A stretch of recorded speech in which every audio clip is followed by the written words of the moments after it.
Hello there, I'm Lytle Chamberlain, and welcome back to my reading of the Mueller report. Before I get started, I apologize for not publishing anything yesterday.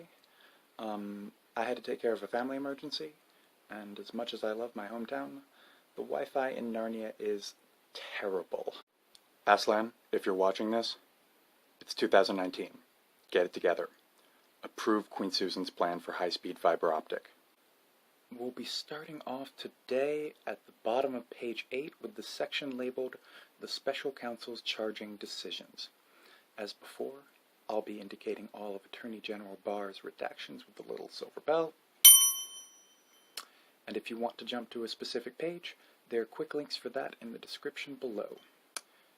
Oh, and if you like what I'm doing and think I should be higher in the YouTube search results, feel free to like and subscribe and share the video. The Special Counsel's Charging Decisions. In reaching the charging decisions described in Volume 1 of the report, the Office determined whether the conduct it found amounted to a violation of federal criminal law chargeable under the principles of federal prosecution. See Justice Manual, Section 9-27.000 and Sequence, 2018 edition. The standard set forth in the Justice Manual is whether the conduct constitutes a crime. If so, whether admissible evidence would probably be sufficient to obtain and sustain a conviction, and whether the prosecution would serve a substantial federal interest that could not be adequately served by prosecution elsewhere or through non-criminal alternatives. See Justice Manual Section 9-27.220. Section 5 of the report provides detailed explanations of the Office's charging decisions, which contain three main components. First, the Office determined that Russia's two principal interference operations in the U.S. presidential election, the social media campaign and the hacking and dumping operations, violated U.S. criminal law. Many of the individuals and entities involved in the social media campaign have been charged with participating in a conspiracy to defraud the United States by undermining through deceptive acts the work of federal agencies charged with regulating foreign influence in U.S. elections, as well as related counts of identity theft. See United States v. Internet Research Agency et al., number 18-CR-32 in the District Courts in D.C. Separately, Russian intelligence officers who carried out the hacking into Democratic Party computers and the personal email accounts of individuals affiliated with the Clinton campaign conspired to violate, among other federal laws, the Federal Computer Intrusion Statute, and they have been so charged. See United States v. Netixio et al., number 18-CR-215 in the District Courts of D.C. And we have a redaction listed as harm to ongoing matter, but also personal privacy. So we've moved into the second category of Attorney General Barr's redactions here. Second, while the investigation identified numerous links between individuals with ties to Russian government and individuals associated with the Trump campaign, the evidence was not sufficient to support criminal charges. Among other things, the evidence was not sufficient to charge any campaign official as an unregistered agent of the Russian government or other Russian principal. And our evidence about the June 9, 2016 meeting and WikiLeaks releases of hacked materials was not sufficient to charge a criminal campaign finance violation. Further, the evidence was not sufficient to charge that any member of the Trump campaign conspired with representatives of the Russian government to interfere in the 2016 election.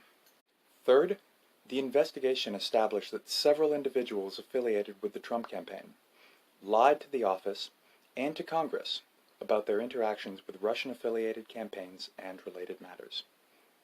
Those lies materially impaired the investigation of Russian election interference. The Office charged some of those lies as violations of the Federal False Statements Statute. Former National Security Advisor Michael Flynn pleaded guilty to lying about his interactions with Russian Ambassador Kislyak during the transition period. George Papadopoulos, a foreign policy advisor during the campaign period, pleaded guilty to lying to investigators about, inter alia, the nature and timing of his interactions with Joseph Mifsud, the professor who told Papadopoulos that the Russians had dirt on candidate Clinton in the form of thousands of emails. And side note, inter alia is a Latin term that just means among other things. So Papadopoulos admitted to lying to other things, but also his interactions with Joseph Mifsud. Former Trump Organization attorney Michael Cohen pleaded guilty to making false statements to Congress about the Trump Moscow project. Yet another redaction for harm to ongoing matters. This one looks like about 2 sentences to me. And in February of 2019, the U.S. District Court for the District of Columbia found that Manafort lied to the office and the grand jury concerning his interactions and communications with Konstantin Kilimnik about Trump campaign polling data and a peace plan for Ukraine.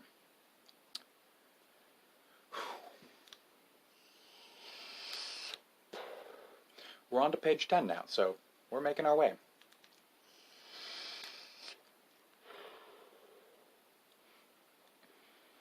The office investigated several other events that have been publicly reported to involve potential Russia-related contacts. For example, the investigation established that interactions between Russian Ambassador Kislyak and Trump campaign officials, both at the candidate's April 2016 foreign policy speech in Washington, D.C., and during the week of the Republican National Convention, were brief, public, and non-substantive. And the investigation did not establish that one campaign official's efforts to dilute a portion of the Republican Party platform on providing assistance to Ukraine were undertaken at the behest of candidate Trump or Russia. The investigation also did not establish that a meeting between Kislyak and Sessions in September 2016 at Sessions' Senate office included any more than a passing mention of the presidential campaign. The investigation did not always yield admissible information or testimony, or a complete picture of the activities undertaken by subjects of the investigation. Some individuals invoked their Fifth Amendment right against compelled self-incrimination and were not, in the office's judgment, appropriate candidates for grants of immunity. The office limited its pursuit of other witnesses and information, such as information known to attorneys or individuals claiming to be members of the media, in light of internal Department of Justice policies. See, for example, Justice Manual subsection 9-13.400 and 13.410. Some of the information obtained via court process, moreover, was presumptively covered by legal privilege and was screened from investigators by a filter, or taint team. Even when individuals testified or agreed to be interviewed, they sometimes provided information that was false or incomplete, leading to some of the false statements charges described above.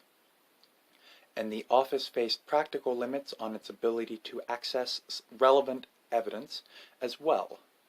Numerous witnesses and subjects lived abroad, and documents were held outside the United States.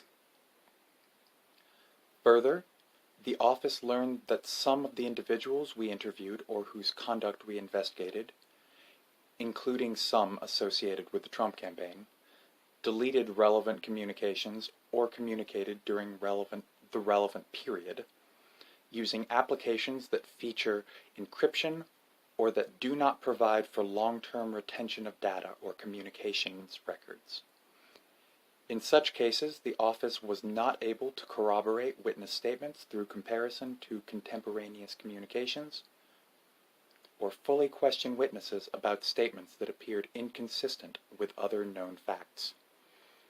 Accordingly, while this report embodies factual and legal determinations that the office believes to be accurate and complete to the greatest extent possible, given these identified gaps, the office cannot rule out the possibility that the unavailable information would shed additional light on, or cast in a new light, the events described in the report.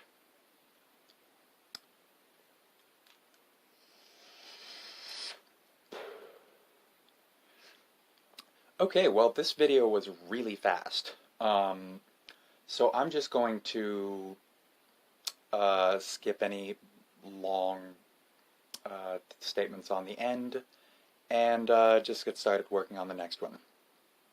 Alright, you guys have fun. See you soon.